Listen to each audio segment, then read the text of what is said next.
If you have ever opened the AWS console, you know the feeling. 200 services staring back at you. S3, EC2, Lambda, Glue, EMR, Redshift, and that's just the data side. Most people tackle this by doing one of two things. They binge watch 40-hour YouTube videos and then forget 90% of it by week 2, or they panic buy a lot of Udemy courses that they never finish and convince themselves that they are still learning. I've been a data and AI engineer at DoorDash and Google, and I have more than 7 years of experience now. And one of the things that I've seen during this tenure is most of the job descriptions, at least that I've seen, require AWS as a skill. Today, I'm going to cover how to learn AWS from scratch, and it's going to be basically no fluff, no 40-hour long courses, just the things that get you hired and that enables you to just start building. Let's go. Before I tell you how, let me tell you why learning AWS is important. AWS is the single largest cloud provider on this planet. It holds up around 30% of global cloud infrastructure market, ahead of Microsoft Azure at 25% and GCP at 13%.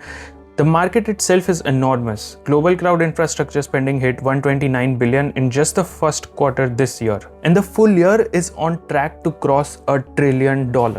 They analyzed real job postings and found that AWS is required in 1 of 2 data or AI roles which are posted recently, and that number is even higher for small enterprises at around 77%. Translation: if you're in tech and you don't know AWS, then you're knocking yourself out of a huge chunk of opportunities that you could pursue. So let's not do that. Here is a 4-step roadmap. Step 1 is getting the foundations right. And if you want to start getting the foundations right without being trapped in one of those 40-hour YouTube videos that I mentioned, then the best place to start is the DataCamp AWS Cloud Practitioner Foundations track.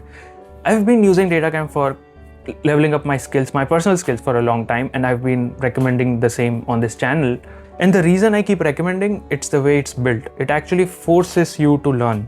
Most people underestimate how big the difference is between active and passive learning.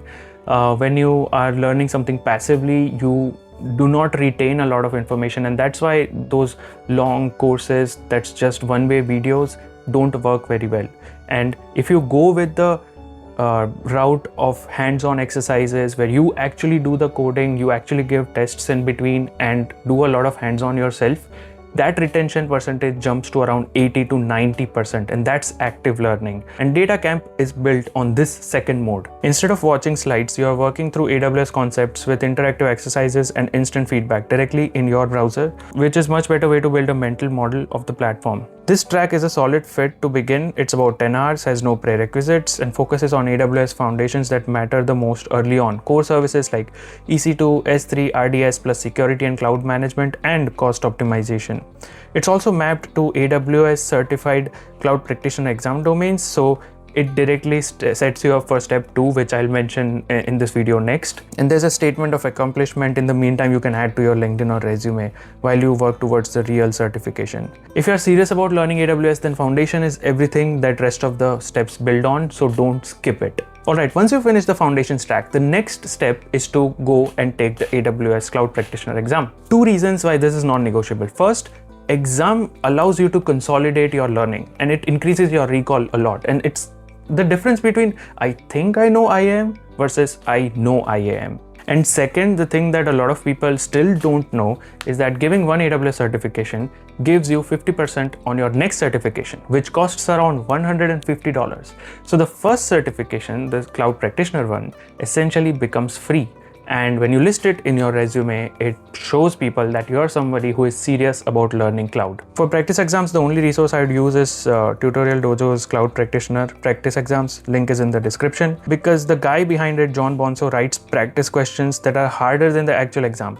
So if you score around 80% or 70% in his practice tests, then you are comfortably going to ace the actual exams, because it's a step lower in terms of difficulty. And when you get a question wrong, go through the feedback of that question and learn what you got wrong, and that will teach you a lot more than a static video will. Now step 3, we're going to talk about the intermediate level, and this is the certification that I would recommend. Doesn't matter what your background is, it's one of my favorite ones. So even if you're a data engineer or software engineer or AI engineer or a data analyst, if you want to learn AWS in the most holistic way possible, then AWS Solutions Architect Associate is the perfect exam. Now, I know what you're thinking. I'm a data engineer. Shouldn't I opt for data engineer specific associate exam? The thing is, solutions architect allows you to go wide before you can go deep. It teaches you about everything, about networking, databases, security, compute, and all of these things are stitched together in one place. When something goes wrong in production, you will not say that, hey, I don't know IAM or I don't know networking a lot because I've done data engineer specific course on AWS. So my knowledge is only limited to EMR or RDS. That's not how it works in real world. And even while giving interviews, I've seen that those who are proper solution architect who can design a system end to end often perform really well compared to somebody who only writes data engineering specific code. So how to study for it? My topic here is Stefan Marek's Udemy course, Solutions Architect Associate on Udemy. Link is in the description. Why this one? Because first he explains why AWS services exist, not just what they do. And they are the cleanest I've come across. Second, his course is tightly aligned with the actual exam blueprint. So you're not wasting time on tangents. And third, every time AWS changes the exams, which happens more often than you would think, you get the current content, not 2022 leftovers. There is another free alternative out there on YouTube, which is Free Code Camp. I'm going to link it in the description as well. That playlist is also very valuable. The only problem I have with that is it's more than 50 hours or something long. And it just wastes a lot of your time in doing something that is not needed at times. For example, you might spend about 10 hours setting up the CLI and CloudFormation, which you might not want to do unless you're coming from an infrastructure background or if you don't know completely what CLI is. So it's kind of bloated. If you go that route, the only thing I would recommend is skim aggressively and focus only on the things that is exam related. About practice exams, same as before, tutorial dojos, solutions architect, associate practice exams. Give around 4 to 5 exams and focus on the explanations when you get questions wrong. That will make it a breeze for you to go through the actual exam. Before I talk about step 4, I have one quick rant.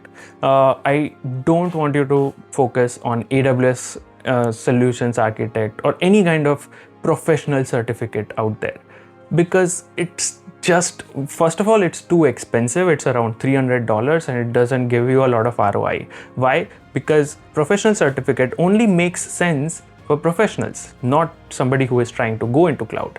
But if somebody who is a professional, his actual experience listed on his experience section in the resume matters much more than a certificate. So it's not designed perfectly to help even beginners as well as professionals really well. So that's just one thing that I would tell you to skip no matter where you are in your career journey. And save those $300 and use it to build actual projects on AWS. And that brings me to my step 4. Certificates open doors. Projects get you hired. Once you are at this step, you need to build 2 or 3 actual projects, not just those projects on YouTube that you get in which you just copy it and just do as it is in your own AWS system and call it, okay, this is a project. You need to build the projects in which you have made the architectural decisions so that you can defend it in the actual interview, and that increases your knowledge a lot. The resource here I would want you to pick is DataCamp's top AWS projects. The link is in the description. So you would find different projects, even if you're a data engineer or a data analyst or an AI engineer, all types of projects are here. It has a curated list of project ideas across difficulty levels, and more importantly, it explains why each project is valuable and what skills it demonstrates. For example, a few I would recommend for data engineers is build a real-time data pipeline or build a batch pipeline, as well as an AI agentic pipeline that feeds into an AI agent and that focuses on LLMs. A pro tip here, use AWS free tier as much as possible because it will get you a lot of services for free. You have to stick to certain instance types, which is not a problem, at least for your project. Set up budgets from day one so that you don't cross a lot. It's very easy to burn money in cloud. After you're done with your 2 or 3 projects, put it on GitHub and link it in your resume, and in your GitHub mention your architecture, your decisions about the architecture and everything in detail. Follow this path with discipline and you can go from 0 to AWS certified job ready in about 3 to 4 months, not 3 to 4 years of doom scrolling different tutorials out there. If this was helpful, hit like, subscribe and share it to as many people as possible. And I drop these kind of videos once every 2 weeks about data engineering, AI engineering or cloud careers. Which video do you want me to talk about next? Put it in the comment section. And that's it from my side. See you next time.